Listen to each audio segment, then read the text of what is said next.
So, you've set up a deception campaign and the event data is rolling in, but maybe time for analysis is limited, or your event data is handled directly by another team, such as a SOC. On the CounterCraft Cyber Deception Platform, you can easily set up alerts that are triggered by specific behavior patterns with just a few clicks.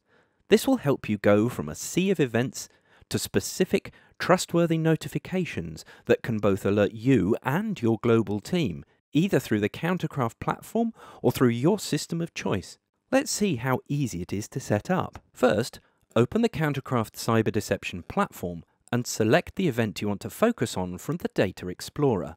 Click on the expandable menu and select the Generate Rule option. Once you have narrowed down the definition of the rule trigger pattern, click on Then and choose Console.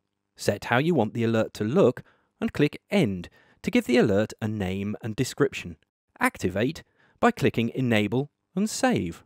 Now, anytime the trigger is detected, you will receive an alert within the platform, or by email, or even to your phone via a messenger such as Signal. There you have it.